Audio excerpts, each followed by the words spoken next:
Okay, we are here at MGC. We're in the Windy Gaming Room, and I look over to my left and I see two very cool products that I'm familiar with. One is the Omega console, the other is Blinking Light Wind.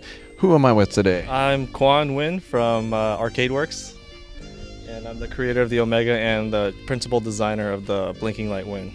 Let's talk about Blinking Light Wind first. What is it exactly for those people online who are not familiar with it? So the Blinking Light Wind is basically a complete, replacement for the 72-pin connector in the original front-loading Nintendo. Its purpose is to basically eliminate the reliability problems that are just inherent in that connector design. So, when you insert the games and push down on the latch, that bending up and down eventually wears out the connectors. And that's not really, good for the game or the system. So the Blinking Light Wind basically removes the need to push it up and down a lot, and it basically ensures long-term reliability. Which is awesome, because with the amount of NES out there with old 72-pin connectors, even if you put in a new one, sometimes it always doesn't hit. It looks like you guys got the perfect solution for it, really. Right. Yeah. So when you remove the need to push it down, it basically turns it into a like a side-loading top loader. The Super Nintendo doesn't have that problem. Genesis doesn't have that problem, because the connector is just goes in straight. So even if it just loads in sideways, it's more or less the same principle.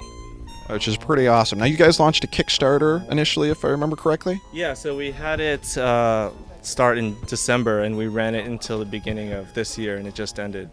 And we were asking 15 to get this project off the ground, and we ended up around 44,000. Wow, awesome. That's really cool. Congratulations. Thank you. So now if people want to check out Blinking Light Wind, where can they go? So you can go to arcadeworks.net. Right now, pre-orders are closed because we're working on QA and fulfillment of the Kickstarter units and of the units that were sold on the website between the end of the Kickstarter and last week.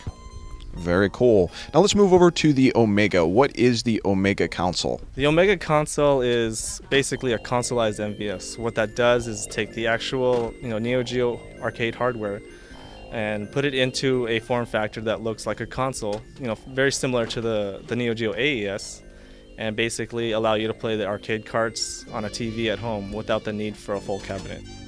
So nice, small, compact. What kind of video connections out for people? It basically offers the whole spectrum of analog outputs. So you got composites, S-video, component, and RGB.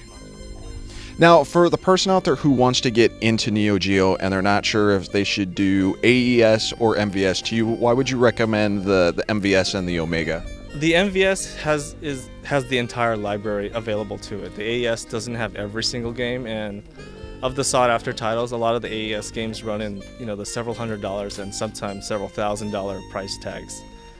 With the MVS, there's a lot of copies of, let's say, Metal Slug 1. That game is, several $1,000s.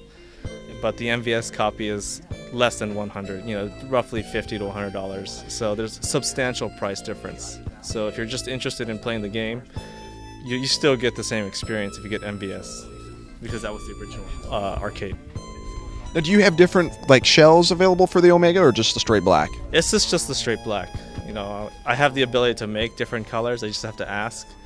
But classic black is basically what most people are getting. Now, if people want to pick up the Omega, I know there's a couple shops that have it. I believe Windy Gaming has it. Where else can we get it? VideoGamesNewYork.com also carries the Omega for sale, and they're an authorized distributor for us also, in addition to Windy Gaming. Awesome. Very cool. Well, we're going to get some footage of these awesome products. Looking forward to trying out Blinking Light Wind. You got anything else to add before we end it? I had a lot of fun creating the Blinking Light Wind, and shooting that commercial was pretty interesting. I hope everyone understood the purpose of why I chose this blue shirt. And for the people that are really hardcore Nintendo fans, I think I threw in too many jokes into that Kickstarter page, but I had a good time writing it, and the updates were, if you paid attention really carefully, they're all updates to sections in Nintendo Power. Which is really cool. You did a good job with it, and I think that's maybe, not only is the product cool, but your Kickstarter was fun and entertaining. The video was awesome.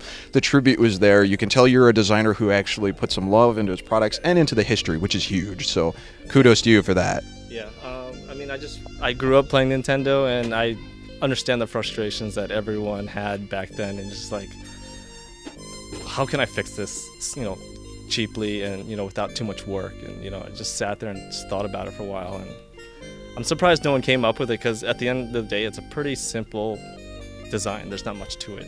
It's just get the tooling done and just sell it. Yep. Awesome, man. Well, thank you for taking the time to interview. We're looking forward to promoting your Omega and Blinking Light Win, and we look forward to more stuff from you soon. Yeah, I have a few other products in the pipeline, but I want to make sure the Blinking Light Win goes out smoothly before I announce or even start work on anything else. This is basically our main focus right now, so we just want to make sure everything goes right. Awesome. Thanks a lot, man.